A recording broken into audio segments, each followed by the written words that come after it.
इरफान पूरे दिन की मेहनत करके अपने घर की ओर निकलता है। वह अपने परिवार की पूरी जिम्मेदारी अच्छे से निभाता है।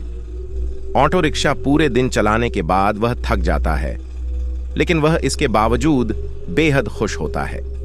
आज उसकी कमाई अच्छी जो हुई होती है। वह सोचता है कि घर पहुंचते हुए वह रास्ते से कुछ खाने के लिए ले चलेगा ताकि उसके दोनों बच्चे और पूरे परिवार को खुशी मिले। इरफान अपने परिवार से बेहद प्रेम करता है। वह हर दिन अपने समय से ज्यादा वक्त ऑटो रिक्शा चलाता था ताकि किसी भी दिन उसके परिवार वालों को किसी के सामने हाथ फैलाने ना पड़े। आज इरफान को बहुत फोन आ रहे थे। ये सब फोन उसके घर से ही आ रहे थे।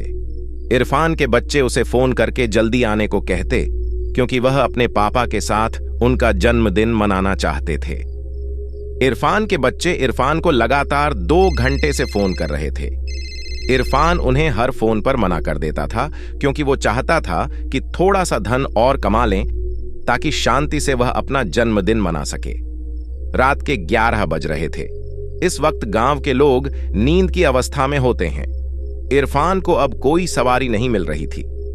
इरफान ने सोचा कि अब उसे शायद कोई अन्य ग्राहक नहीं मिलेगा।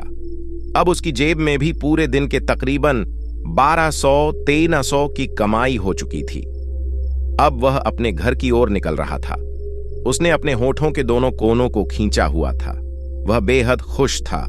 वह रास्ते में ढाबे से कुछ खाना भी लेकर जाने का सोच रहा था। रात के वक्त होने के कारण वह अपनी तेज रफ्तार में ऑटो दौड़ा रहा था।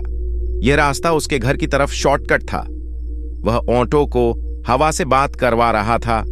तभी अचानक से एक तेज रोशनी उसके आंख के सामने पड़ी और वो खुद को बचाने के लिए ऑटो के हैंडल को दूसरी ओर किया। अंधेरा होने के कारण उसे यह मालूम न चला कि उसका रास्ता अब बदल चुका है। अब वह जिस रास्ते पर था, यह रास्ते की एक खास बात थी। वह यह थी कि इस रास्ते से इरफान का गहरा संबंध रहा है। 20 साल पहले वह इसी रास्ते से गुजरा था। इरफान को उस रास्ते में घुसते ही अजीब सी ध्वनि सुनाई देती है।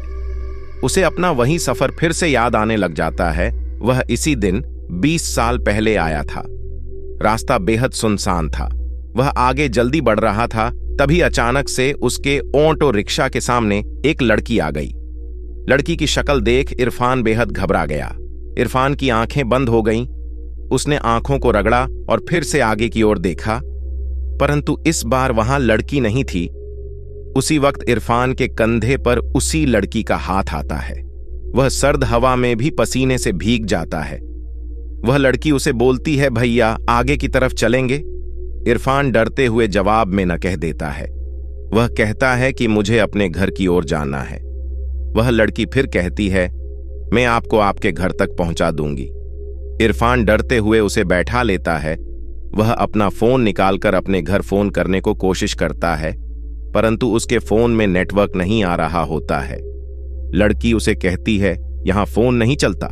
इरफान इस वक्त हद से ज्यादा घबरा जाता है जब उसे मालूम पड़ता है कि जो लड़की उसकी ऑटो में बैठी होती है, उसकी तस्वीर उसके आगे बने शीशे पर नहीं दिख रही होती।